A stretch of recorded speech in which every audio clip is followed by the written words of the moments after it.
This is the MLWRadio.com network.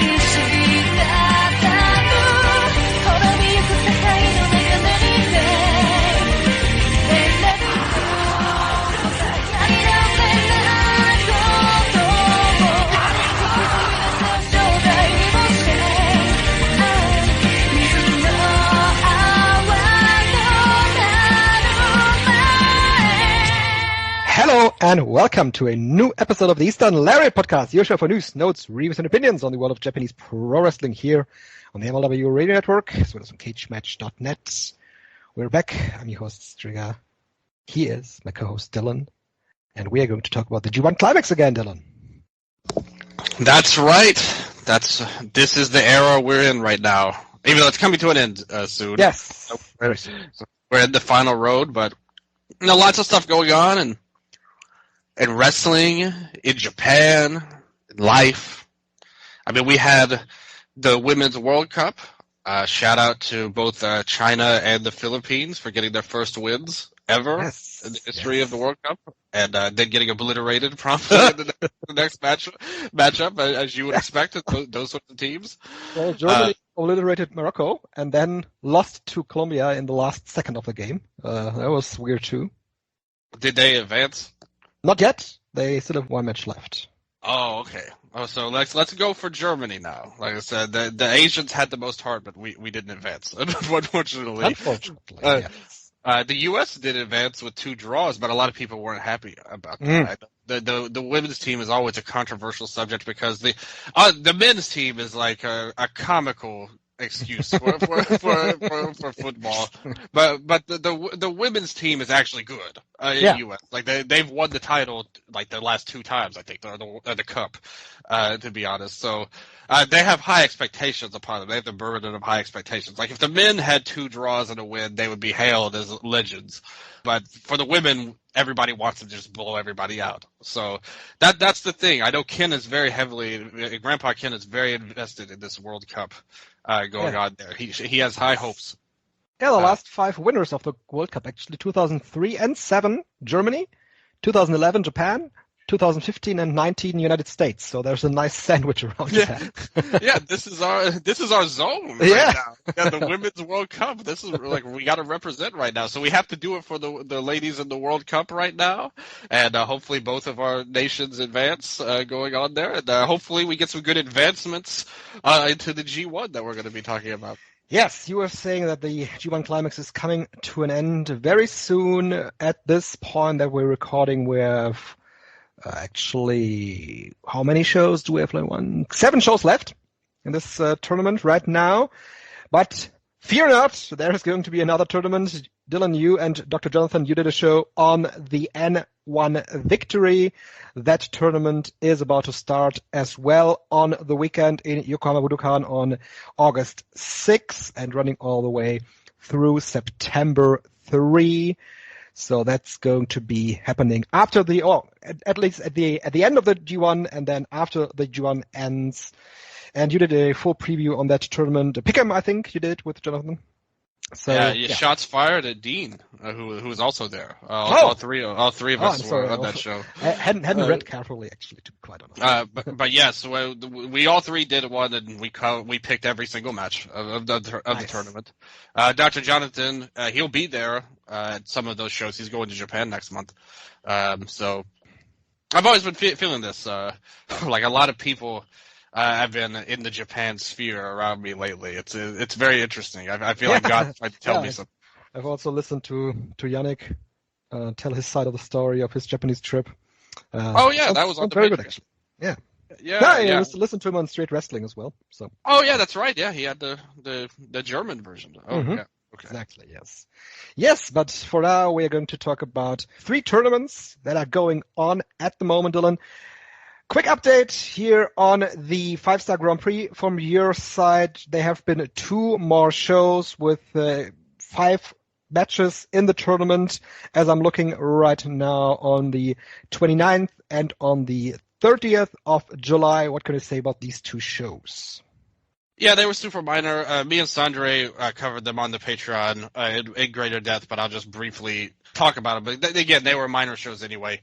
Unlike, it should be like how the G1 does it, in my opinion, just in terms of scheduling. I know that's a hot take right now where every show has matches. But now we're getting to the spot where people are off and on. So it's like the 29th show had 3 matches and the 30th had 2. And basically the long story short of it is the 2 best matches were on the 30th and the 3 worst ones were on the 29th.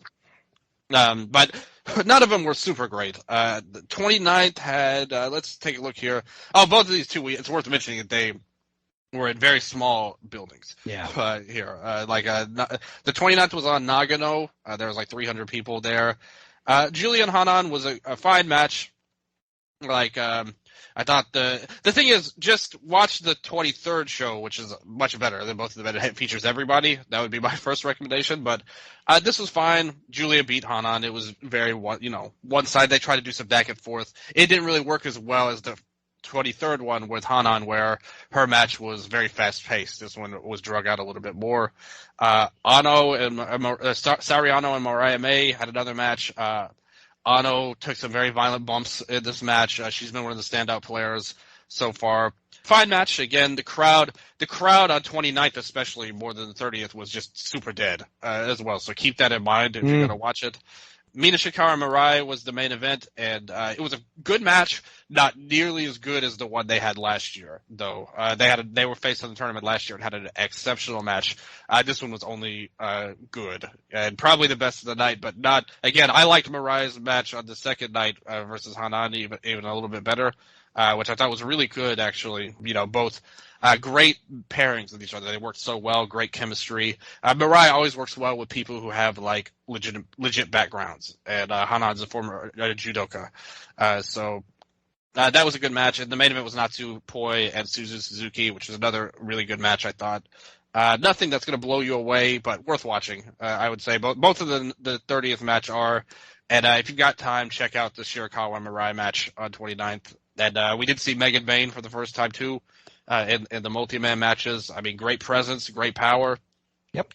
The matches aren't gonna, for these, are not meant to even be super special, but she looked good, as good as you can expect for someone of her level in that way. So hopefully she does good in the title match. But yeah, 2 smaller shows. Yeah, much like you said before the tournament, this tournament could probably suffer the fate of the G1 Climax setup last year, with a long tournament and long layoffs for some of the wrestlers. So it's going to be really difficult and hard to keep everything in mind and follow the tournament. I mean, this is going to run until September 30th. So we're just at the very beginning of this. And they're already messing things up. I mean, Mirai's already got 3 matches, and there's some people with only 1. Most of them only have 1. So it's like, we're already getting into weird territory. And on top of it, you had the injury, so that's going to also mess things up even more. So it's like everything is already looking a little shaky in terms of the scheduling format. But like I said, it's not like these matches were bad. It's just the 29th. It was a really dead atmosphere in a smaller show, and the matches were okay, but not spectacular. The 30th was definitely better, I would say, of the 2. That was in Saitama, but still a small arena, not a big one there. But it was still better, and, like I said, the quality of talent is so high, there's nothing they can do to really mess it up that much. That's the difference between this and the G1, is the G1 has all these guys that don't really add a lot in them, and the Stardom one, pretty much everybody's good in there outside of 2 people, I would say, and maybe even just 1, considering where we were at. So it's going to be interesting. It's a good tournament very early on. Yes, so that's the one Joshi tournament. Another Joshi tournament that is going on right now is the Tokyo Princess Cup, over the weekend, I was able to catch up with all the matches that happened so far. The tournament started out with a couple of shows, 4 actually, in the KFC Hall in Tokyo. They had a setup with 2 tournament matches each and some undercard stuff on these shows. First one was Moka Miyamoto upsetting Hyper Misao, and then Mio Yamashita defeating the champion Misuki in the first round. Pretty good match, but not like a match that you'd expect from these two. Not like a standout match. It was just a bit slow at points as well, I thought. Not the best match that these two had. Then we had Shoko Nakajima defeating Suzume. I really like that one. I thought that was one of the better matches of the first round, probably the best. And Rika Tatsumi beat Raku in another pretty good match. These two probably one of the better matches of the first round. Then we had Yuki Kamifuku defeating Nao Kakuta and Mio Watanabe defeating Yuki Aino. The Kamifuku and Kakuta match was pretty solid. The Mio Watanabe and Yuki Aino match a bit better than that, although these didn't stand out in any way either. And this finished off on the 22nd of July with 2 more matches. Arisu Endo defeated Mahiro Kiryu. Okay stuff. Yuki Arai defeated Hikari Noa. This one was better. I really liked the back and forth between Arai and Hikari Noa in this match, and Arai then won this one, and that led us to the quarterfinal show on the 29th, which I thought was one of the best top ends of a TJPW card that I can remember in the last couple of years, because I thought that every match pretty much hit. Dylan, what did you think about this tournament so far? You know, it's been, to me, none of the matches really stuck out until the last show. And particularly the main event, I thought was really strong. Yeah, great match. With Tatsumi versus Shoko in there. I thought that was like, whenever they're in a weird place or they need someone to have a big match, Tatsumi is always the one that delivers. Like most, I would say. She's been, to White me, Dragon is always here. And she's been kind of the MVP of the whole company as well. You know, Yamashita did get the win over Mizuki as well earlier on, like you mentioned, and that was pretty good. There's a lot of pretty good stuff, but, you know, I wouldn't come to this if you're expecting great wrestling up and down. And they didn't even formulate it. I mean, listen, you know, Yuki Arai and Kamifuku are in the semifinals. Like, that tells you that they're not aiming for a work rate tournament. And then, you know. I gotta say, though, much like I said, this top end of the 29th card I thought was really, really strong, and I thought that Yuki Arai really showed up for her match. Of course, Arisu Endo is just exceptionally good for her level of experience and was able to put together a really good match with Yuki Arai. I really liked Arai's strikes in this match. Arisu Endo's attempts of the camel clutch were really good too. So this was good. One of the better matches of this was also Yuki Kamifuku defeating Mio Watanabe. They previewed that with some tags where Mio Watanabe already sold the Fame Asser like she was dead, and she once again did in this one. The Fame Asser can be a really goofy move, but for Yuki Kamifuku it totally works in this environment of TJPW, because she's I think she is the tallest in this company, the tallest woman in this company, and it looks almost effortless that she's able to just hit this move on anyone on the roster. So once again, it happened there. Mio Yamashita defeated Moka Miyamoto, and this one was one of the matches that really stood out to me, except for the main event. I think this was my second favorite match besides the main event match. I said it on Twitter. This is one of the bigger criticisms of TJPW, that it's hard for people to really get invested with the product, because few stuff really looks like it really hurts. Few of the wrestlers look like they could really hurt each other. And I think that Moka Miyamoto can be an embodiment of that, because she's very tiny and her offense in a lot of situations looks very light. I thought that the beginning of the match was really an embodiment of that. It looked really light what she was going to do with Yamashita, but as the match progressed, I thought that she got into the match better and better, showed more intensity. Miyu gave Moka Miyamoto a lot, and it developed to be a really, really good match. Certainly one of the standout matches of Miyamoto's career so far. Yeah. Another issue is that she is actually like legit. She's like a karate player. And I've said this before, a lot of times when martial artists come into wrestling, they sometimes suffer the most, like when it comes to making stuff look real, because they're always afraid to like hit as hard as they can because they know they can be dangerous. One great exception to that is Tyson Maeguchi, because he legit fucked himself up on the Ganbare Pro Show. Well, he listen. The Sato school of training goes a different way. The hard hit school is totally different at the end of the day. But that was pretty good. Moka, I've always liked her style. I thought she had something a little bit different overall. I mean, of everybody, she wouldn't be the one I would point to be honest, for that criticism, compared to Kamifuku and Arai. I mean, Arai's finisher on Endo was like comically bad, I thought. So it's tough. I mean, I thought the first two matches were kind of bad, honestly. Like Arai and Endo and Kamifuku and Miyu. I didn't really get a lot out of those, but the last two I thought improved for sure. And obviously someone like, again, you're getting Miyu, Yamashita, and Rika in there, like their two best workers, like not coincidentally have the best matches, I would say. But I'm not into these semifinals at the end of the day. And even then, even without those two, where right now Mizuki's reign is so cold. Yeah, it's really cold. Yeah, I mean, to be quite honest, they didn't really give her a lot. Yeah. To get a good reign going. Like, there is really nothing that this company is going for it right now. I mean, look at the attendance for that show. Less than 500 in Korakuen, that's not good. Yeah, they almost dropped below 400. So, like, that's, it kind of tells you where they're at right now. Like you said, though, you can't blame Mizuki, but also, I mean, that's how it goes a lot of times in wrestling. Like, the booking is always the most important thing when you think about it. Overall, like you said, they didn't really give her a lot of great opponents. They're hopefully building to that. I think most people think Miyu is going to win. Yeah. And it's like the natural story is like, that's kind of her deal for historically, is that she struggles in tournaments. She always loses. But now she has a chance to win. They told a multi-year story to build to that as well, which I do like. And obviously I like her. She's the best in-ring person in the company. Like me, if you're just talking purely like her skills, like pretty much she's the best one. So she could get the best matches out of Mizuki if you want. But I mean, the problem is though, she's a great worker who also just so happens should not be the champion. So it's like it's a difficult place to be in.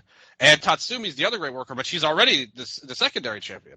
So it doesn't make a lot of sense for her to win. And the other two I have zero interest in seeing. But I could see Arai getting the win, actually, if they wanted to go that route. So we're going to wait another year for Miyu to actually make it, or is she ever going to make it? Well, the thing is, let's say she wins this, what else does she have to do? That's it, pretty much. Exactly. I mean, and I'm sure that there is part of her that is probably, I mean, we've already seen her take months off in America before, just this year. Sakazaki's going to leave, at the end of the year. There may be a part of her that wants to take that risk as well, but I don't see much of a future in America either for her. So it's like, it's a weird spot right now. That she's in. But like I said, but the company needs a spark, though. I kind of feel similar to how I felt about DDT when they put Brooks over, and that obviously has worked out really well so far. They actually did a great number. One of the best numbers in Korakuen in a long, long time, actually. Yeah, so sometimes it's good just to make change, like get a spark for the company, because I don't know if going back to the OGs again is the answer. I'm not a fan of Yuki Arai at all. At all as a wrestler. I think she's very, very poor. There's no nice way to describe her skill level in the ring. But she is an idol and has a fan base, and that's what the company is probably going to care about most. So I can see.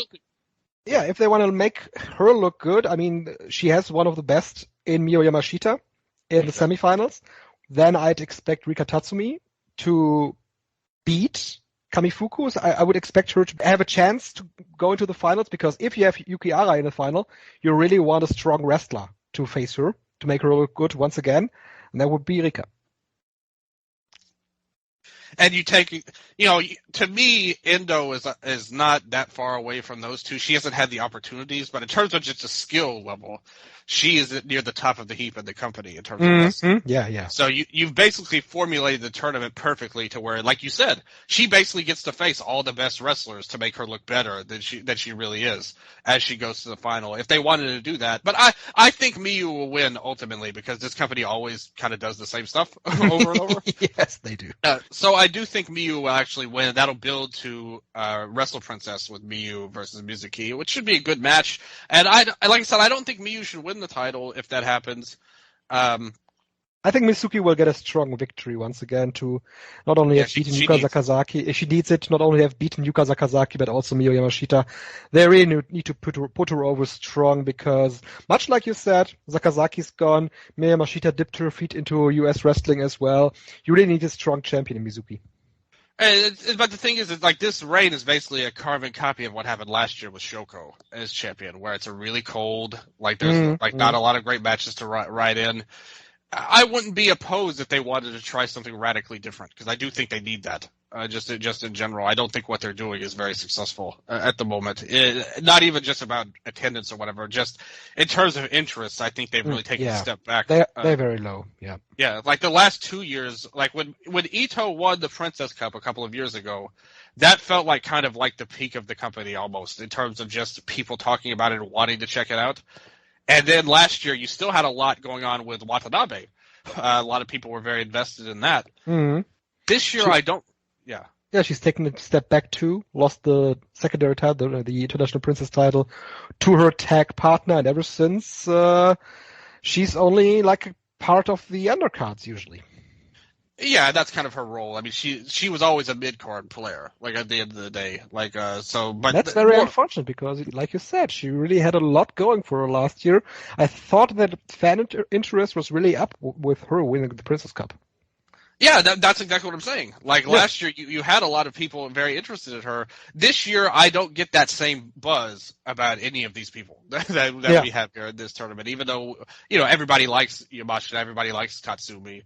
Like they're two of the best, obviously, but I just don't get that same buzz for this year that I felt the last 2 years around this time. Yes. Agreed. So the tournament is going to wrap up on the 12th and on the 13th of August in Kirkenhall, 2 back-to-back shows. Semifinals, like we said, Rika Tatsumi versus Yuki Kamifuku and Miyu Yamashita versus Yuki Arai. And on the 13th, we are going to have the final. Yes. And now, of course, we are going to take a look at the G1 Climax as it stands right now, Dylan, with 12 shows gone. On the weekend, while I was on my way back from Hamburg to my home place here, I watched the show from Aichi in the train, and this actually was the best attended G1 Climax show with 3,545 people in attendance in Nagoya, with Hiroshi Tanahashi and his air guitar drawing a lot of fans into the arena. But it was definitely not the best show of the tournament. It has a rating of 5.24 on Cage Match. And yeah, there really is no match on this card that, in my opinion, really stood out. Main event was okay. The Shingo Takagi versus Tamatonga time limit draw was dramatic in the end of the match, but for the most part didn't really garner a lot of interest from me. Zack Sabre and Shane Haste was okay. Everything else on this card pretty much lags behind. Not really G1 material. Talked about Night 10. Yeah, like you said, I thought it was interesting that this was the highest attended. I mean, Tanahashi and Goto, two classics. I guess you can't beat them, at least, or you That's really unfortunate for New Japan Pro Wrestling to be. I mean, this was a successful show, though, so that, of course, on that given day was a success for New Japan Pro Wrestling, but it's not a good story, not a good look when these two that are really not the main focus players anymore are those who get the best attendance out of any show. That's true. I mean, we talked about Night 9 and how that was Yeah. not as much as you would have wanted overall for that. But this one bounced back in a big way. Even this show on the 12th did a very good number for Hiroshima. The one today did over 2,000 fans, which is that's a very good, especially for this. Their best Hiroshima attendance in a long time. Yeah, and for something that is not, this was not presented as a major show, like no offense to Shingo and Finlay, but I mean, you're going with a match that hasn't really had any build to it or anything, but it all worked out. And the thing is, a lot of the talk is how terrible C and D block is, but they have the best attendances, because they put all the old stars in D block. Yes. Like Naito and Goto and Tanahashi are all in D. So like, obviously that's going to carry a lot of weight. There, which is very interesting. But yeah, 10th, there's really nothing to say. What did I rate as the best match? Just for giggles on night 10. I guess I would say Shingo and Tonga would have been the best match. Yeah, I liked Zack versus Shane Haste too. Oh, that is worth mentioning. The absolute worst slap exchange of all time in that match. Shane Haste, I said it on the Patreon, Chikara Momota would cringe at the stuff Shane Haste was throwing out. And that totally took me out of that match. But otherwise, a good effort from them. Some banner days for TMDK with Mikey Nichols today doing the worst European clutch in history as well. That was not better days. That was equally bad days overall. But the main event was pretty good. Like the greatest hits version. Like Tanahashi's just been cruising to being the top guy of D Block overall. Just always having these 3-star matches. Like Goto is really suffering in this tournament. He's injured. Wow, Jesus Christ. Yeah, he's a guy, and that's another thing that hurt D Block. If he was at his peak, we would have probably a lot better matches. Absolutely, yeah. On this show too, Tetsuya Naito defeated Alex Coughlin in a nothing match, and after the match, actually, he went out to say that anyone can participate. This is not G1, and he went to elaborate on this one. He said, the same goes for Shane Haste, who I fought the last time, and the same with Alex Coughlin, who I fought today. I honestly wondered why he was included in the G1. But as far as Shane is concerned, he's beaten me, and even Coughlin today. He's definitely a contender. On the other hand, Naito said, then why did I say that? I think the G1 is the strongest tournament in the middle of the summer where only selected wrestlers can participate. He reiterated his doubts about the tournament, which has 32 competitors, the most in its history. Tetsuya Naito, Team Eastern Lariat on this topic, Dylan. Man, what a rambling promo he had saying all that there. But I think he was just getting out his thoughts after the match. Not really a great train of thought. Just everything sucks. This guy beat me. This guy's pretty good too. But overall, nah. Exactly. Exactly. But I mean, we can say. I mean, the Haste and Naito match was good. I thought that was Haste's real step up moment. I would say in the tournament. The match that he finally stepped up in.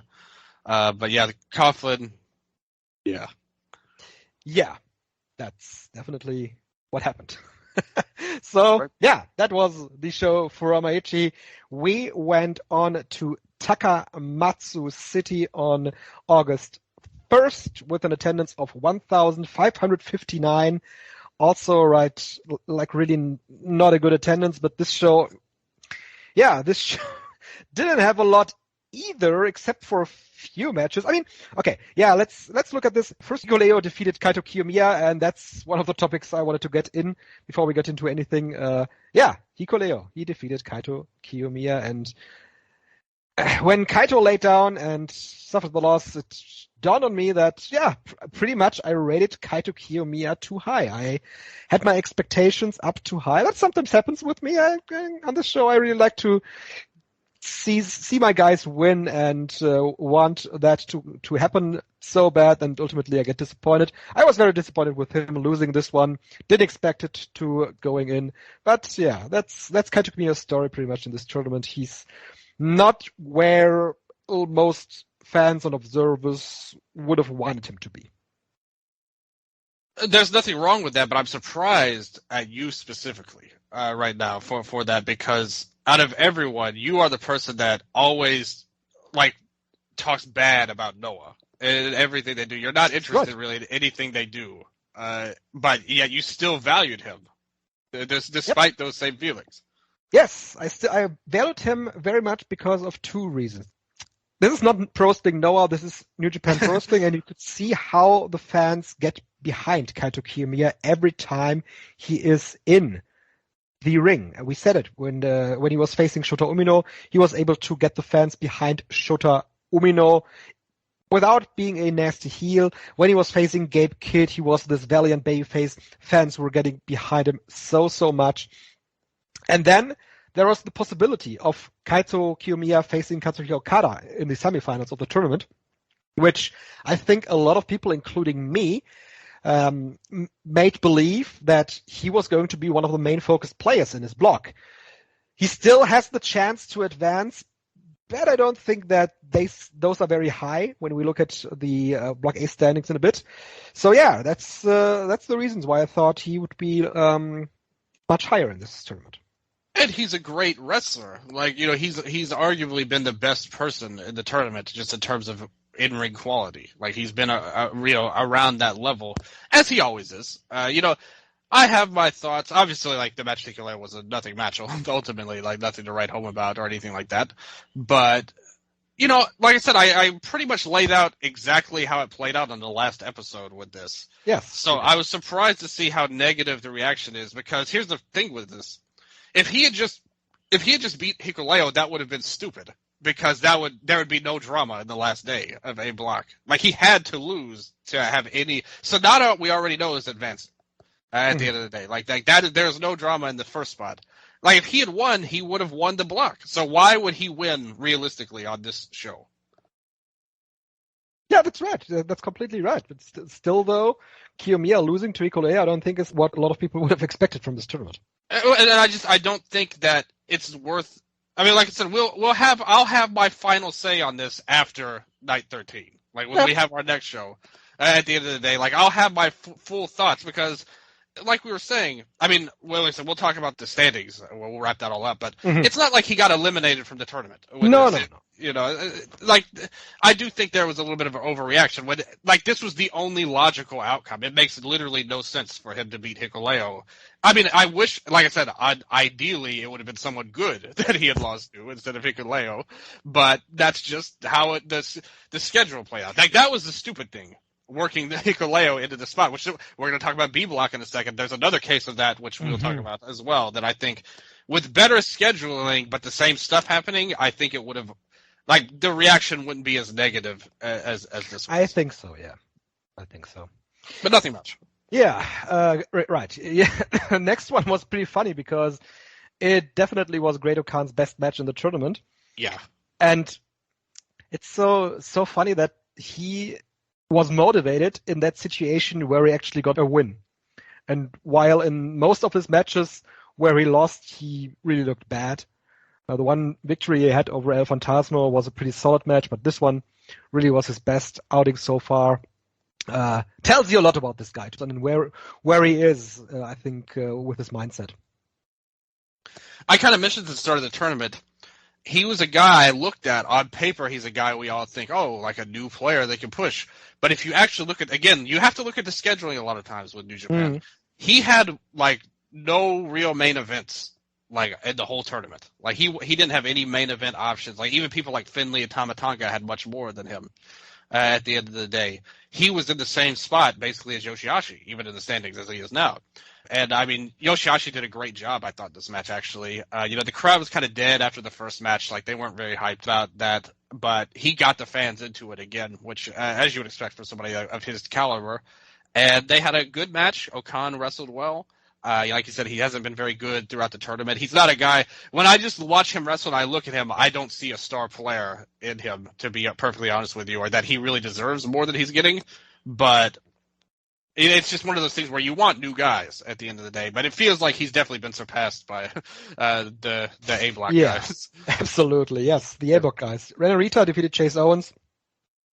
They had this story throughout the tournament that Chase Owens is this great veteran that is able to show it to the youngsters. In this match, he told Ren Narita that he's still a young boy. Fine thing. He proved him. He proved himself. Yes, he lost to Ren Narita. No, Ren proved him wrong. Yeah. Yeah, he's not just a young boy. He beat Chase Owens. Finally got his first victory. No, he had won earlier in the tournament. Did he? Didn't he have 2 time draws? No, he beat. Oh yeah, you're right. No, you're right. You're right. First victory. Yeah, first win. He showed him. Yeah. Chase Owens. He proved us wrong. But another. I mean, a fine match. Like, it's not like there's anything you can say is like terrible about it, but it just wasn't anything you want to hang your hat on. I would say. I mean, we had 2 more. We had a couple of more of these matches. Pretty much like El Phantasmo beat Taichi, 14 minutes, fine stuff. Phantasmo is going to challenge for the King of Pro Wrestling probably. Tanga Loa defeated Will Ospreay. The match, it really was a nothing match, and only the result makes it somewhat special, with Tanga Loa getting a count-out victory over Ospreay. And the main event wasn't anything special too. Okada defeated Kenta. This match went 19 minutes.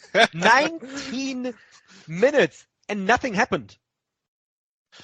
Look who's in the match. Dropping the kendo stick and all the sticks. I had no expectations, and they met them. Two best matches of the show. Zanada beat Gabe Kidd. I think that Gabe Kidd, throughout the tournament now, has really found a good middle ground of the gimmick that he's supposed to display.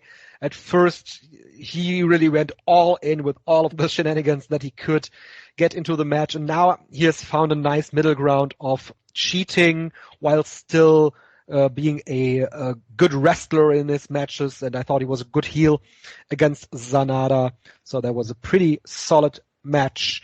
The best match of the show, obviously, Yoda Tsuji defeating Shota Umino in a victory that probably wasn't expected anymore, because with the layout of the Reiwa Three Musketeers, they told us that they are all going to draw with one another, and this looked like it would go the time limit once again. But then Dylan, of course, Yoda Tsuji brought out the Gene Blaster to pin Shota Umino and get a victory over him, and now Yoda Tsuji is at 5 points, while Shota Umino stands at 6 points at this point that we're talking about it. And I think this match was very good. I enjoyed it a lot. I thought that Yoda Tsuji once again proved that he definitely is the guy that they are looking for. I thought that Shota Umino looked good here too. Shota excelled in all the situations where he could implement his fast-paced style, while Yoda Tsuji, of course, brought the energy and the power to the match. So these two have pretty good chemistry with one another. Yeah, I definitely thought this was, a good showing for both men. I didn't think it was anything super great or anything like that. I thought it was a good match. I think I can agree with the rating that we have on Cage Match. It has a good rating with 7.99, little below 8, and that's, I think, where it should be. Yeah, and I would probably be even a little bit lower, to be honest. I thought, like most other matches in the tournament, it was not built well. It was just not a lot happened, and then when it got good, it got great by the end. Yeah, what's about this match structure? I mean, we've said it a couple of times. Okada is one of the examples of that. There is just a lot of nothing in the first 10 minutes of all these matches, and yeah, why do you think that is? That's kind of been going on for years now. Like, Okada was kind of the Usually one. Usually it would be the first 15, yes, I agree. Yeah. I think it's getting more visible with more guys being in the tournament, and with the time limits being shorter. You'd think that, okay, the time limits, 10 minutes less of time for each match, and so they have to get going. And we saw that with Taichi and Okada, for example. But for the most part, these matches still drag on for a long, long time. And a match where, like, Gabe Kidd and Kaito is one that everybody points to, where that was something very unique in the midst of the tournament overall. People really love them some Gabe Kidd right now. I saw a lot of positive stuff, because he was kind of like one of the worst guys to me for a while. But then after that Kaito match, the last 2 matches, he Something clicked, much like I said. He found his groove. Yeah, and I thought Sonata did his normal, solid self, here. Sure. I thought here too, he's a fine. I think he has been a really interesting person in the tournament. In all likelihood, going undefeated in the block, unless they want to give Chase his gold watch. Give him a time shot. That would be so horrendous for this block, because from day one, Chase Owens said, I don't care about any of these victories because I just need to beat the champ. So that plays directly into his story. Yeah, see, so, okay, if they want to do that. I think it's clear to me Sonata is losing this title in October, and they're setting that up. No, not to him. But I think it's interesting, because they really don't do undefeated blocks. Even with Okada, he's never done that in the tournament. Which is very interesting that they've chosen Sonata. I think that tells you that they think that he really needs it. And it's good. That's not a negative in my opinion. I've always said that I think this champion should always be booked. Absolutely. Yeah. And with 4 blocks, there is nothing wrong with having one block that's decided very early. That's just what happens in league formats a lot. I mean, if you can see it in football, that league systems can be decided 5 or 6 fixtures before the final one, and that's what we have with Block A. Exactly, and I think it's good, actually. And I think he's done a fine job. I don't think he's had a great tournament or anything like that, but he's been all right. And as the champion, you obviously want him to be the leader of the pack, and he really isn't. But still, I think that you can't say they haven't given him a chance as champion. Let's put it that way. They've given him everything, pretty much in this tournament. Whether he delivers right now, I would say he probably hasn't to the level that he should, but still, you have to give them credit for at least trying. And, like you said, Okada Kenta, it was what it was at the end of the day overall. So then, day 12 of the G1 Climax from Hiroshima, you mentioned it. A little bit over 2,000 fans in attendance. This show, I really liked this show top to bottom, to be quite honest. Yeah. I thought there was a lot of good stuff. This might be one of the better shows of the tournament. Yeah, I agree with that. I had 4 matches I think this might have been the first show where I had 3 matches all over 3.5 stars. I thought Hinari and Ishii was a great hard-hitting match, or very Absolutely. good. I put it on Twitter. This was the best version of the guys running into each other match of the tournament. We've seen a couple of tries with this. We talked about the Tomohiro Ishii and Shingo Takagi match not really hitting with us. The Ishii and Kingston match was, of course, great and a great standout. For me, though, I thought that Hinari and Ishii brought some special intensity to this one from the first moment on where they landed this shoulder block. I thought this one was all action. I was completely sold on this match. Was so happy that Hinari got the victory. I went all in with this match. Yeah, I really liked it. I think that Hinari's been an interesting guy in the tournament, because I feel like a lot of the times he's really been uninteresting and not very impressive.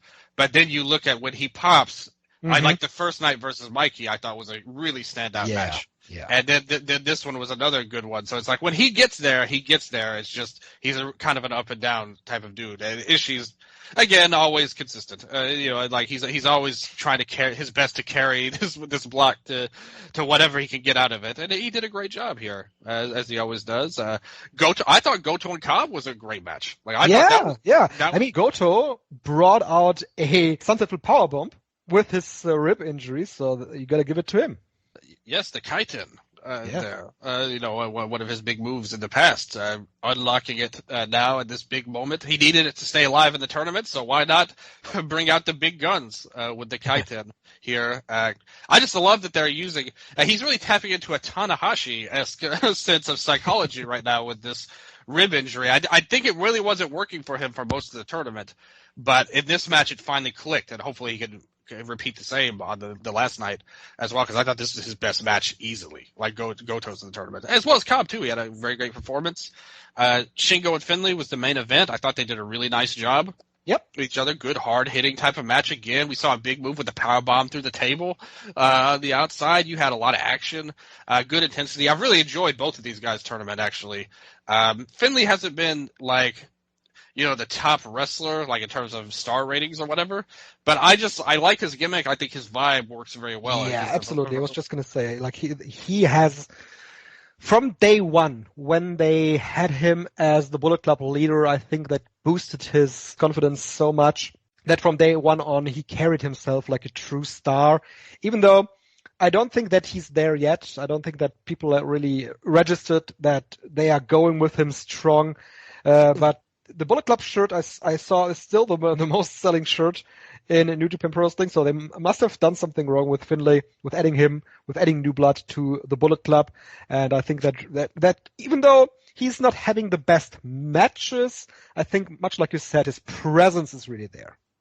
Yeah, and he's a good worker. Like the block is not set up to be a good block, really, outside of like two guys. And we've seen some guys step up and some guys not step up in C block. But I think he's one of the ones that would say has done a good job. And he peaked.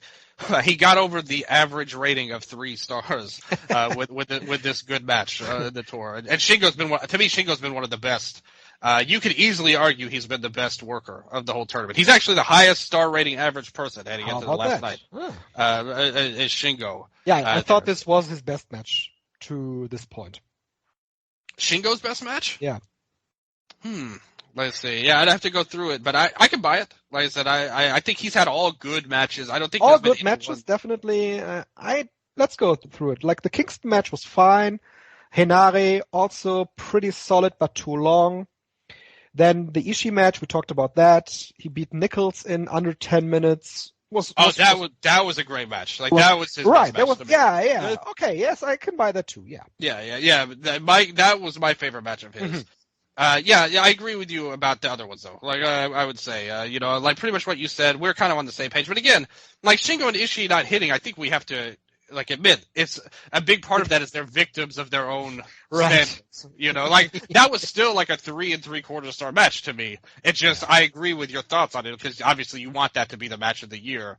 And like I said, I think I said in that match, I thought that was probably one of their better matches together, honestly, outside of their first one. That, yes. Yeah, and so I think Shingo's had a great tournament overall. I stand by that rating. I think the ratings are standing it out, and I thought he had a good match here with Finlay again. I had that at 3 3/4 as well. So, but the best match of the show was actually Naito and Zack to me. Yeah, for today. We talked about that briefly before the show. This actually might be my favorite match of the tournament. I actually watched it twice because I couldn't believe that this match went 18 minutes 30 seconds.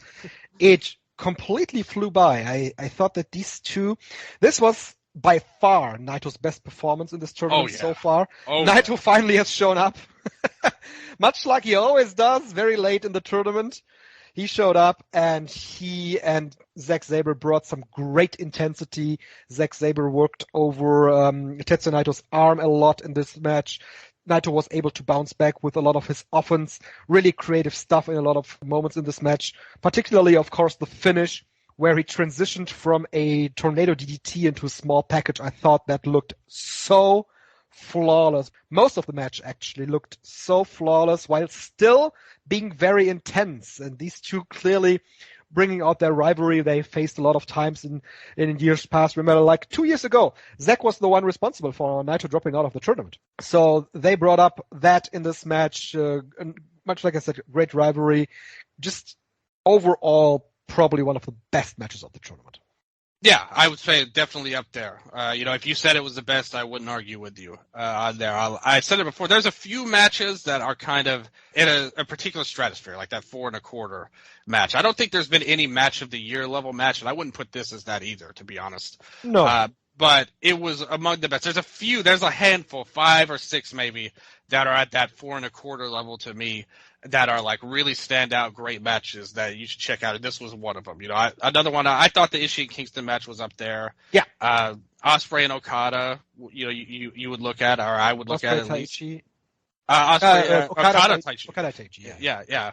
Okada Taichi was definitely up there. Kaito and Umino as well. Like that was that same show. That was night 5. That was a great match.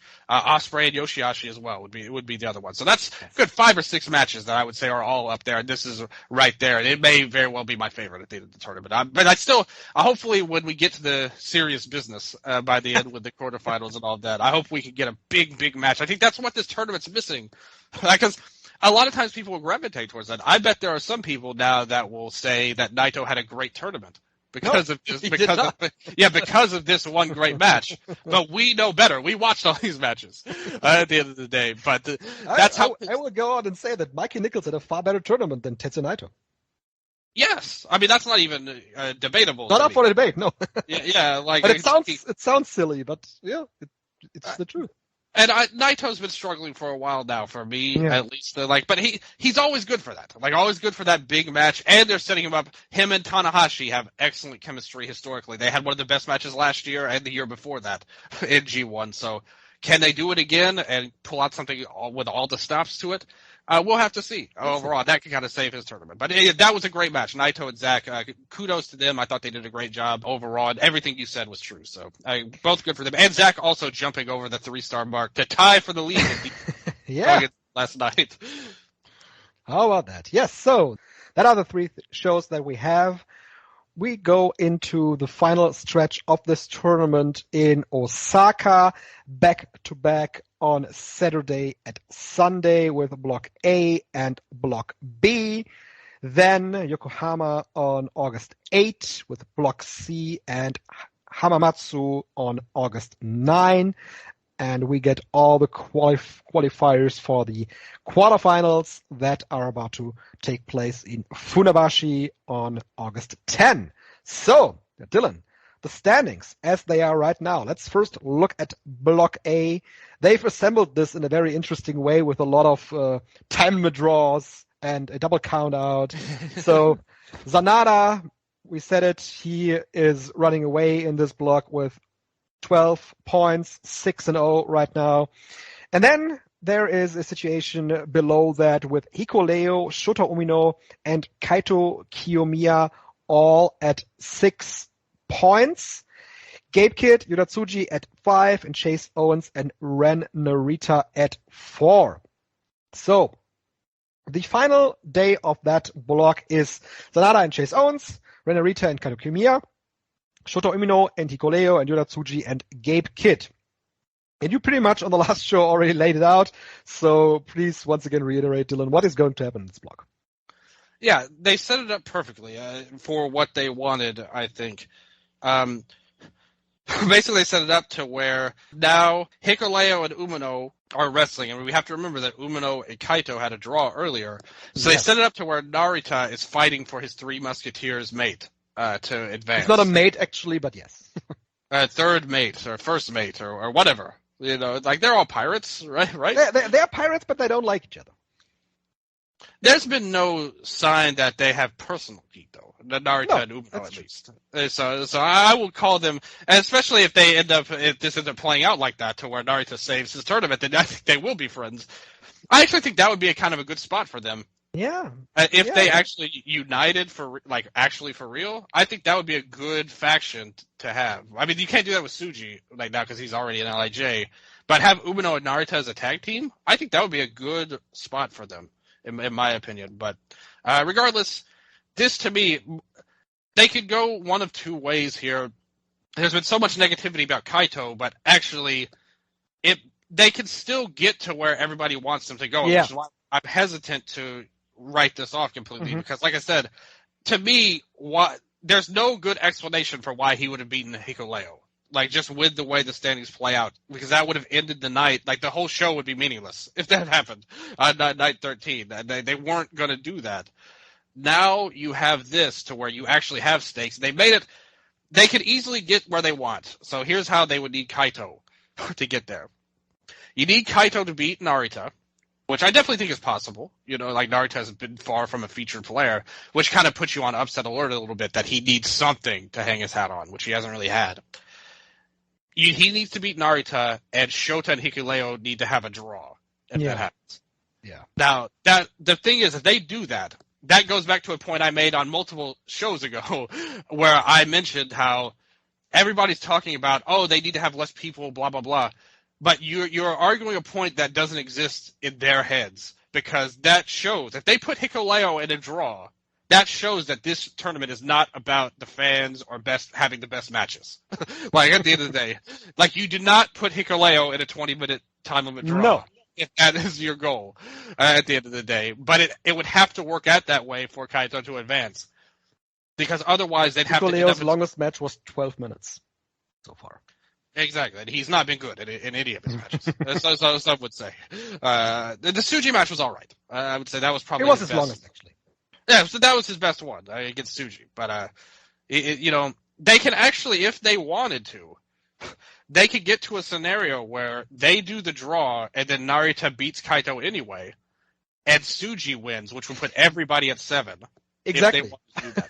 I was just going to say, they could also, like, would be a very convoluted scenario. Yeah. They could have Narita and Kaito, as well as Shota and Hikuleo, have that 2 matches end in no contest, while Yodatsuji wins his match, and suddenly he would advance.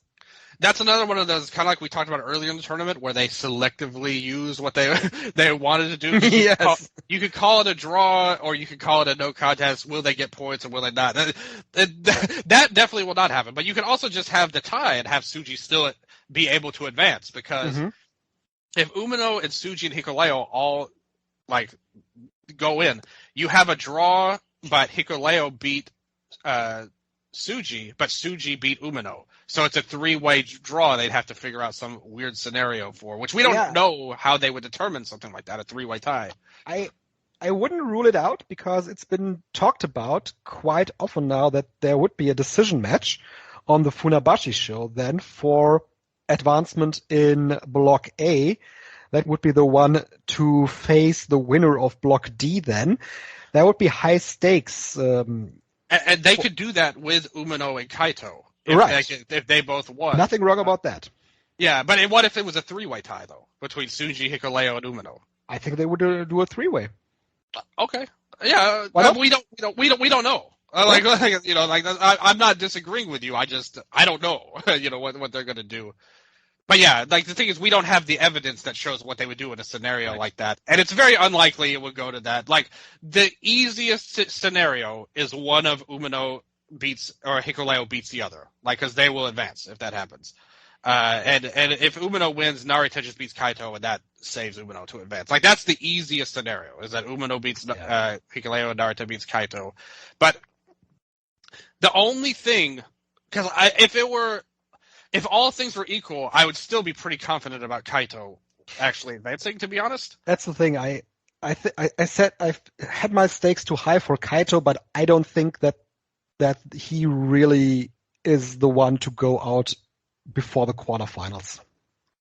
But here's the thing that makes me doubt. Like, it actually throws a wrench of doubt in my eyes, even, to be honest with you, is what happens on B block. Because for them to get to Kaito and Okada would have to lose to Loa. It's absolutely, yes. And they could do that, but why Loa? And that's the big question. Like, why Loa? Like, that would beat him. Yeah. Why couldn't it have been Yoshihashi? Like, if they were going to do that, Loa doesn't gain anything from beating Okada. Like, he's not going to be a singles act, like a featured player. Nope. So it would be totally, like, artificial, like, to do that, like a total booking decision, no logic behind it, just to points control. I don't think that it's very likely, to be quite honest, because I think they set this up with Loa defeating Ospreay by count out, so that you think that he wants to do the same with Okada, and they are going to tease that. Yeah. And Okada is going to win in the end, maybe with his sit-down pinfall. Your favorite. My favorite, to make it look like he almost lost to Tanga Loa, but still then wins. But Exactly. Yeah. Like, so, and the only way that can happen is if Kaito and Okada meet in the final, and Kaito's not winning this tournament, my friends. No. I'm sorry on this. Like, I know a lot of people believed in a lot of stuff with him earlier, but I don't think even the most ardent Noah fan can believe that Kaito is winning the G1 at the end of the day. Yeah. I think you can go either way. I think I'm not as confident on Kaito as I was going in, but much like you said, I wouldn't rule it out either. But right now, it looks like Shota Umino is the front runner. But then again, This is G1, and they could easily throw a wrench into that because everybody is now believing in Umino, and Kaito advancing would then be a nice surprise in the end. And it's actually smart. Like I said, how they did it is smart. That's why I'm kind of confused by the negative reaction. Because, like I said, if he had just won, it wouldn't have made it. It wouldn't have made this show interesting. So I was a little surprised to see how negative their reaction was, even if people overvalued him, which I do think is true. Like, not just you, but I think a lot of people I feel that way. Yeah. Like I said, we people talking about him getting a title shot at the end of this tournament, which was like insane. Like that, he's a mid-card guy. Why are you calling it insane? I mean, he's a mid-carder in Noah. Why not? Zanada isn't that high either. But Kaito is a mid-carder in Noah. Yeah, like right. he's not going to be a main eventer in New Japan. He's not a top 5 guy in his own company. Like, that's been announced by them, by his own company. I know that. But this once again, this is just not Noah. This is other circumstances that they throw him in, and the fans have really getting behind him. So I don't know why you call it insane. But the fans don't matter. It's the company politics. Well, that's actually pretty bad then. Well, but what does New Japan? Because we had this conversation earlier. We had this conversation. I told you. I told you they would get a new, fresh main event from that. That's it. But again, they don't want a Noah main event. Clearly, clearly, yes. Clearly, at the end of the day, they don't. Yes. And I was talking to somebody on Twitter about this too. About somebody was saying, "Oh, Noah really got the raw end of the deal in the negotiating, in negotiations or whatever." And I told him, I said, "Look. If you work with Bushiroad, this is the end game. Always. There is no even New Japan doesn't owe Noah anything. Why would you think that? That's the history of this company working with other promotions. It's that it's never equal. Why would they start now?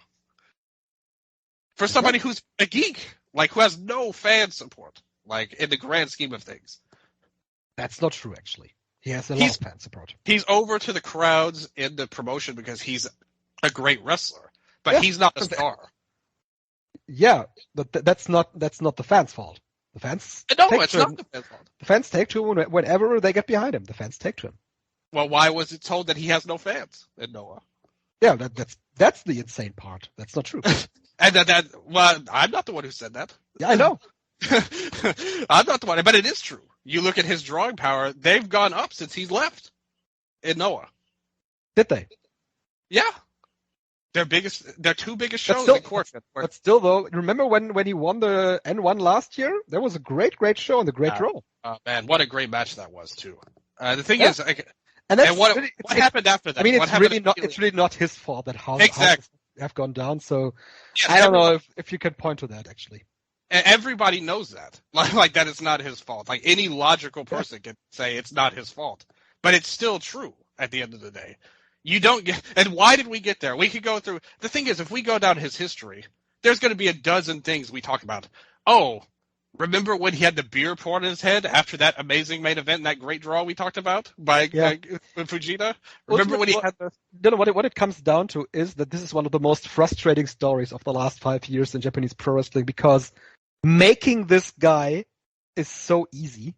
That's true. And they are making it so overly complicated that this guy is ever going to achieve something because they have these weird ideas of what he needs to do and who he needs to lose to before he can go to place X.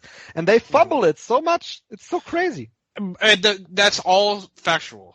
Everything you said is so true. Yeah. But the fact is, it happened. Yes, the fact is it happened, but it shouldn't have. But here we go. We can't change the past. And if you run New Japan, why would you have this total loser go over any of your main event stars? Yeah, that's ultimately what it is. Yes. Exactly. And again, maybe they get there. We don't know that yet. That's why I'm holding off of any outrage against him, because who's to say they don't just do that? They don't have Tanga Loa beat Kaito. That's the real thing I have to jump over. Because them going to a draw, I can totally believe in him advancing. But Loa beating Okada, that's really tough. Yeah, why wouldn't they have just used somebody else to get a big rub? Because that would have meant something for. Imagine if Taichi had been in that spot. But they sometimes just do that. Remember, couple of years ago. Oh, it was a long time ago, actually. I think it was 2014. I'm looking at right now. At the final day of block action, Hiroshi Tanahashi faced Davey Boy Smith Jr. And Tanahashi would have advanced. And Davey Boy had nothing going for him, but he beat Tanahashi on the final day. And they never, ever brought that up, and they never, ever followed up. And Davey Boy Smith Jr. gained nothing from that. And so why not Tanga Loa this time? Why not Tanga Loa? That should be the thing of the tournament. What is the catchphrase of the tournament? Why not Tanga Loa? But let's look at Block B. So Okada 10 points, Ospreay 8, Taichi and Tanga Loa 6, and El Fantasmo also 6. But I think Ospreay beat Fantasmo, right? No, that's the match on the last night. Oh, that's the match. Oh, yeah, that's the match on the last night. But Ospreay lost to both Taichi and Tanga Loa. That's the story here, right? So Ospreay. Yeah, in the story, if Taichi and Tanga Loa get a victory, Ospreay definitely needs to win the match with El Fantasmo, and that's definitely going to happen. They just threw a wrench in there with Taichi getting the win over Ospreay early, and Tanga Loa upsetting him with the count out. So it's Okada and Ospreay. Yeah, it doesn't even matter about the others. Because if Fantasmo beats Ospreay, he'd go over Ospreay anyway. So the thing about it, Dylan, Ospreay's victory over Okada would be completely meaningless if Okada wouldn't lose this match. That's the weird thing about this. This is something I've always disagreed with, but it's something they've done in the past as well. I mean, the most noteworthy version of it was Honma. After he got his huge win, they immediately had him lose. Is you give Ospreay the biggest win of his career, and then you immediately have him lose to Tanga Loa afterwards. I mean, I don't think that's a good thing at the end of the day. They really have two stories in these tournaments. There's one guy, or actually they have three stories. Guy A has a losing streak early and then wins a lot. Yes. Guy B classic. wins a lot early. In this instance, it's Jeff Cobb, and then he loses a lot. Yes. And the third story is Guy gets a big victory in the middle of the tournament and then once again loses. That's the stories they have. Yes, and they've done it again. They've done all three of those. Done it again, yes. Yes, in this tournament. 4 blocks. They're going to have to figure out a fourth story to go to. But the thing is, this is very simple. Ospreay is going to beat Fantasmo. Yeah. That will be the end of that. And to all the rest, pretty much. And Okada, he's already going to advance, so it doesn't matter. It's just a matter of will he be 1 or 2 in the block. So I think the easiest state of mind here is just have Ospreay and Okada just win. Just not even worry about missed opportunities or who beat who or anything like that. They just win. I think that's the easiest way. I can see Okada getting the win on for Taichi to get some points. Why not? Give a little bit of momentum. I mean, it doesn't matter. It really doesn't matter. Same with Kenta and Hashi. I, as a fan, I hope Hashi beats Kenta because one person is so much better than the other, performance-wise, in this tournament. But wouldn't you love for Kenta to get a tag title shot, Dylan? Oh, that's true. Who would be his partner? I don't know. Yeah, he doesn't really have anybody he's matched up with. Who even is left in the original Bullet Club? That's true. Yeah, see, so Yoshihashi will probably win that then. I guess because Kenta has no friends. Yeah, exactly. Yeah, he has no friends. That's why that's the ultimate goal of G1 is to prove that Kenta has no friends. Yes. Okay, Block C. On the final day, this is the most complicated one of all. Oh, yeah. I'm going to let you take the lead. We have Kingston and Finlay, Shingo and Evil, Tonga and Hinare, and Ishii and Mikey Nichols. This is probably the easiest one. Ishii is going to get the victory to get to 4 points. But man, he's very low in this tournament. Not from his wrestling, but they don't really see anything in him.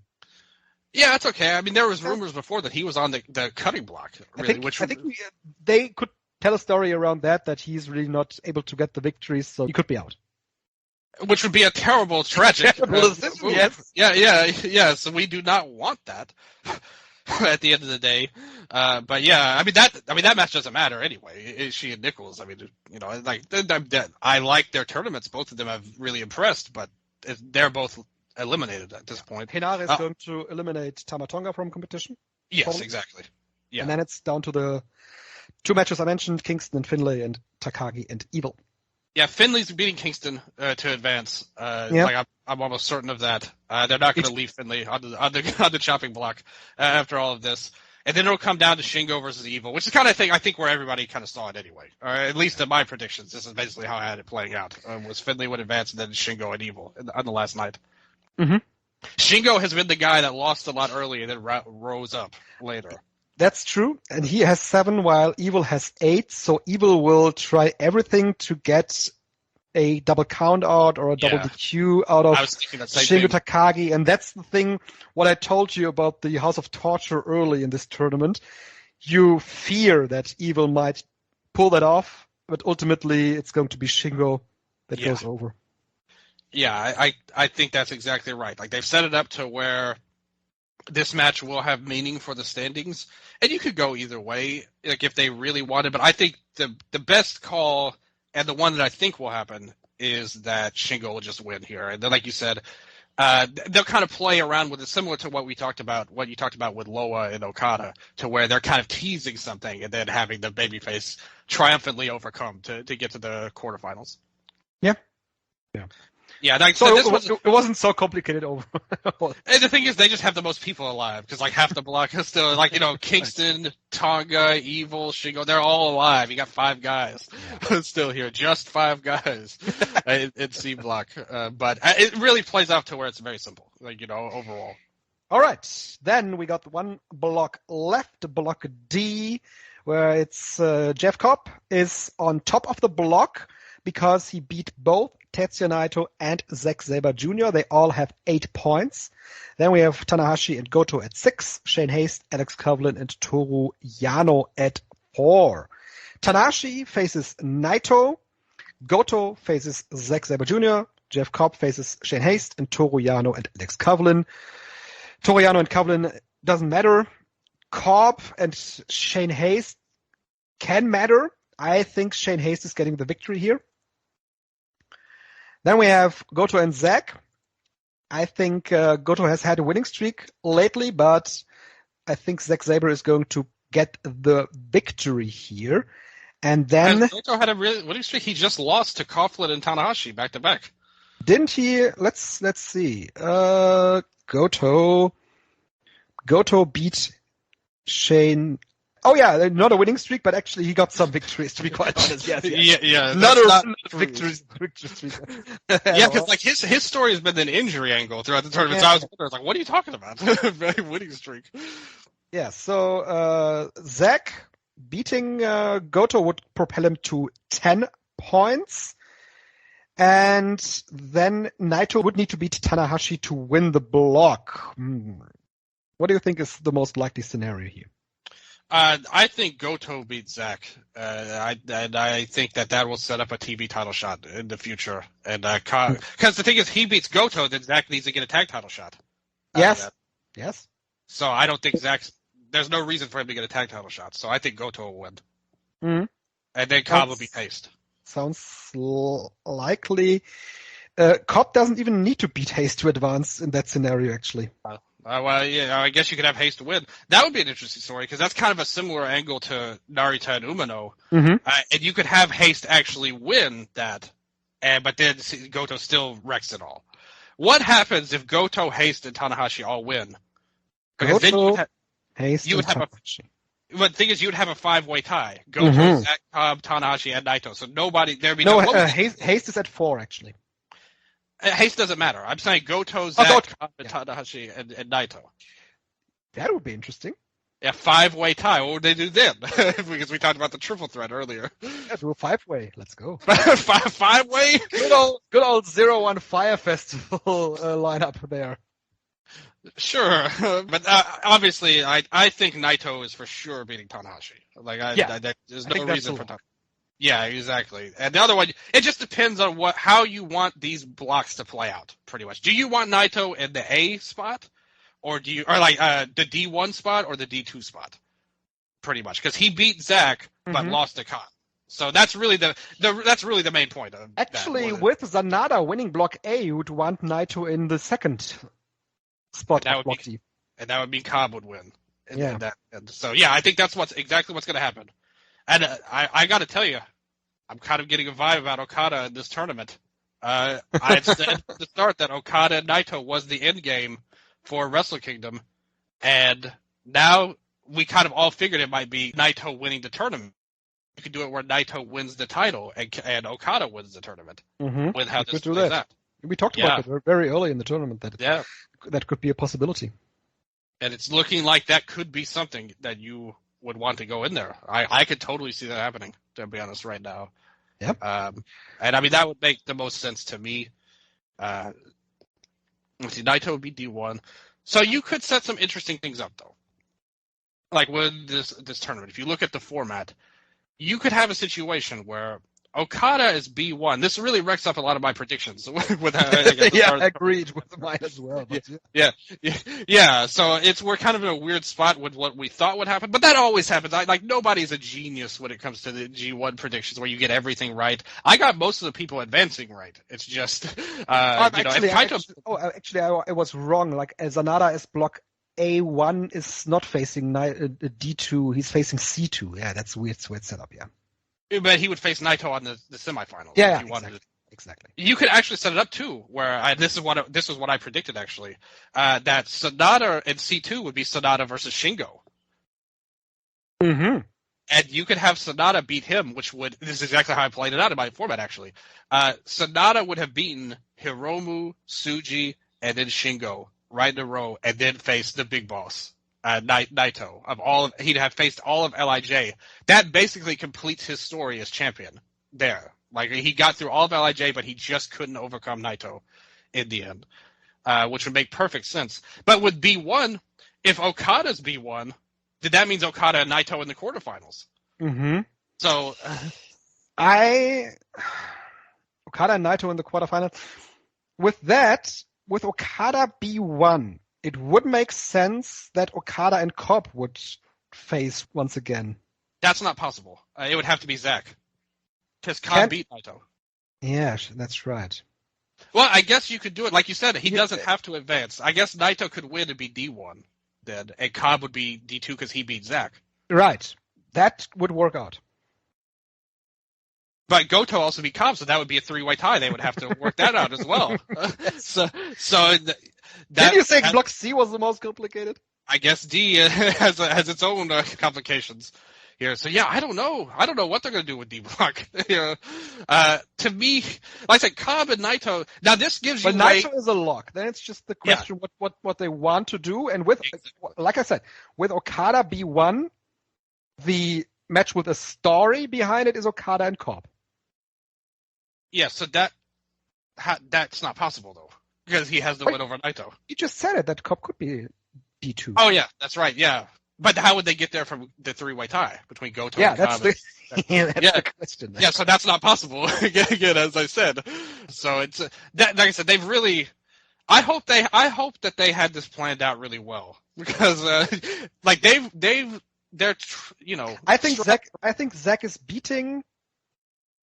is beating Goto, and Cobb and Naito are both winning. Okay. Well, that will work out. Yeah. Okay. Yeah. Okay. Yeah. That's perfect. Then it would be Cobb winning the block. That's fine. Okay. Yeah. But then if Cobb wins the block, then Naito's D2. Yeah. Right. So that's not possible. I keep telling you. It is possible, but it doesn't make any sense. I think wouldn't it be cleaner then to just have Okada lose to Loa and have Ospreay be one? Yes, that would make block D less complicated. And it would help you get to Kaito and Okada in the semifinals. Exactly. If you want. So Okada and Loa, that's going to be an interesting match. Because that fixes a lot of problems that we all have. If Loa just beats Okada, and then Ospreay could be B1. B1 could be Ospreay versus Naito, and Cobb versus Kaito. Cobb's an easy person for Kaito to beat. At the end of the day. And if Naito's D1, he'd face Kaito in the quarterfinals, which I don't know about that, if that could work. So, like I said, if Loa beats Okada, I feel like that's the key match to all of this, is how that match plays out. And if Okada will be B1 or B2, that's going to set off a chain reaction to all the other blocks, pretty much. So I do like, I love how even, he is kind of the main guy, honestly, in the tournament, just not in performance or anything. But I love how they formulated this whole tournament to where Okada controls basically all the blocks on the last night, going into the last night. His match controls stuff for every single block here. Yes. Well, yeah. Boy, So this is complicated. This is going to be interesting. I mean, the tournament itself, we said it with all the guys being in this, with 32 wrestlers in the tournament. There hasn't been a lot of G1 vibe recently with a lot of matches. But now we're getting to G1 Marth, and now we're getting in deep waters with the G1 Climax, and it's going to be really interesting. And the final nights are definitely going to be where it's at and where a lot of people get their interest up with this tournament. And I think we'll get the feeling by the end of the Block D action.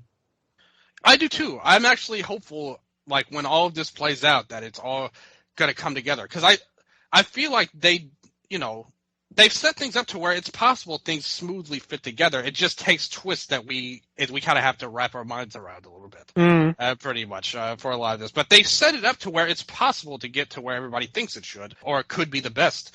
It's just we haven't seen it yet. So that's why I kind of said coming into this, I was very surprised at the negative reaction going into this, because I think they've set it up that you just have to expand your mind a little bit. But it's also possible that they just let's say Umino advances from A block, because I think we're both on the same train of thought that Kaito probably won't get eliminated in the quarterfinal at the moment, even with all of the reasons why he could.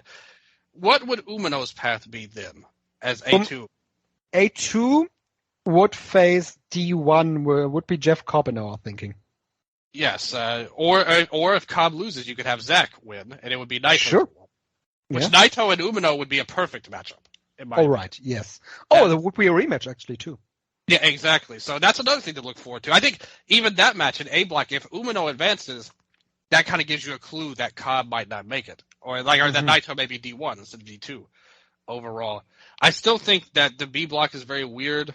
Like you said, actually, it's funny because C block is kind of the easiest one, even though they had the most people alive to kind of go with. It's like Finlay and then either Evil or Shingo. It just seems so locked that Finlay and Takagi are the ones. Yeah, and Shingo makes by far the most sense to face Sonata as C2, which we already guaranteed Sonata will be A1. So why? But on the other hand, Evil and Sonata do have a past of their own as well. If they wanted to do that, it's not what I want to do, but they do have a past. Like you said, we're getting into G1 math now.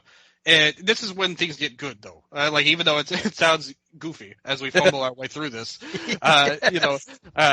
this is when things get fun, though. So I'm actually very excited to see how it plays out. I don't think there's anything locked in stone, right now either. Like I said, it will be interesting, because imagine the conversation we'll have at the end of this if Kaito ends up beating Okada and going to the final. Yeah. That'll change everybody's perception of this whole tournament, I think. And even me, I'll be like, okay, they gave him the win that they should have. And they've done a lot of things differently. That's one of our main talking points about New Japan Pro Wrestling since the beginning of the year. They've done a lot of things differently than in comparison to the much dreaded COVID years. And even the years before that, they were the years before that. Yes, they've done new stuff. They've advanced new guys. They have made it possible for guys to beat those that we wouldn't have thought. I mean, you just have to point at Sanada beating Okada for the world title. That's the ultimate thing that they did, and they might just continue. And I hope they do. Because I think I want Kaito to get all of these roses that we all want him to have. I'm just like everyone else. I think he's one of the best workers.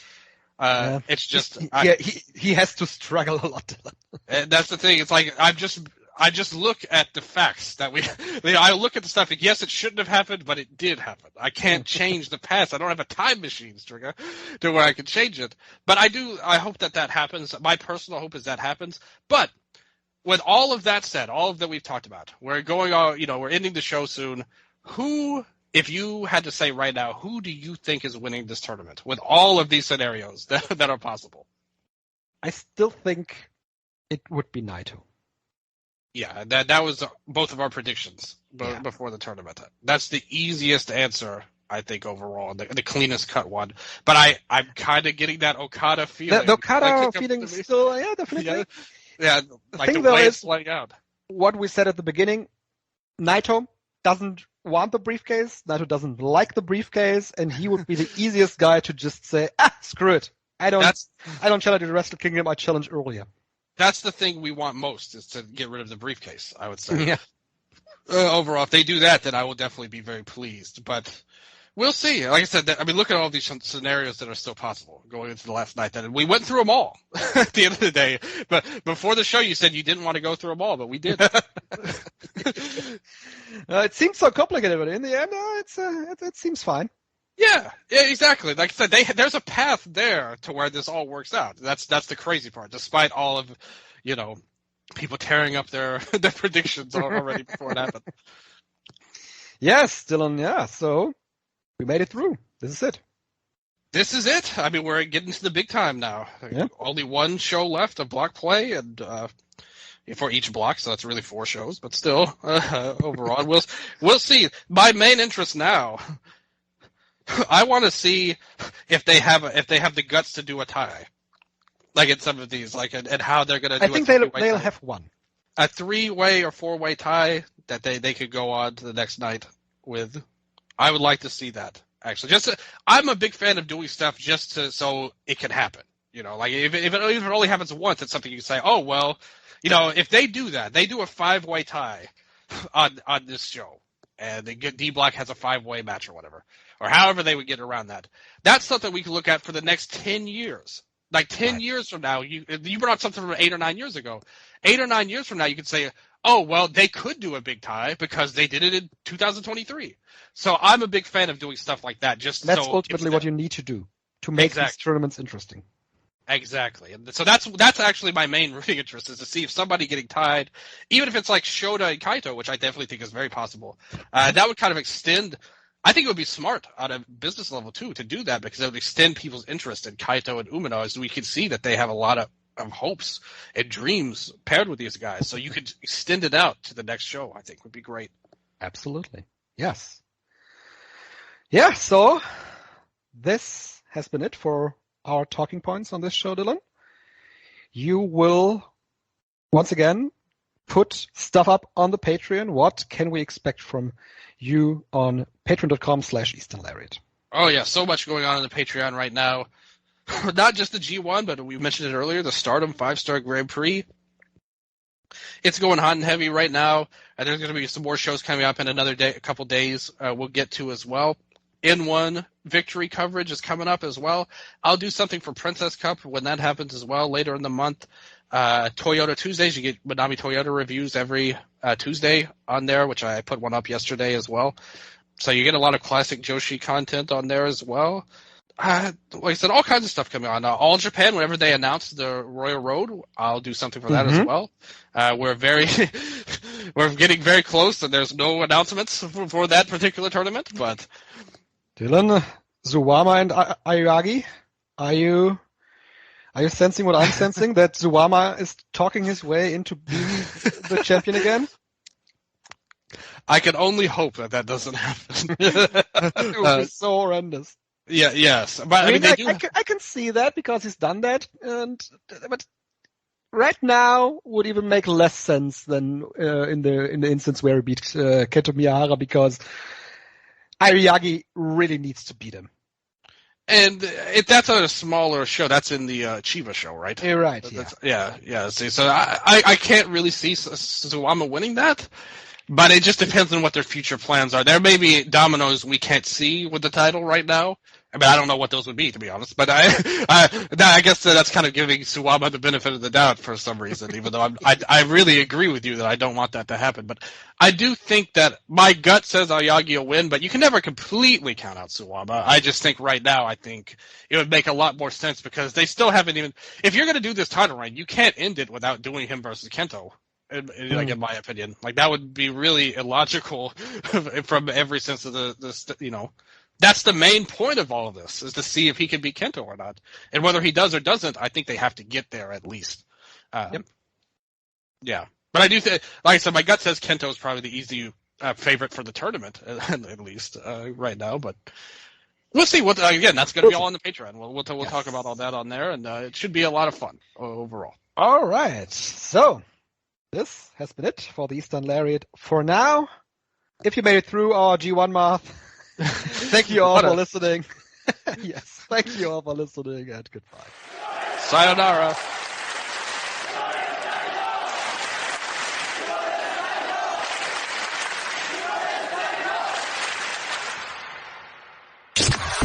This is the MLW Radio Network.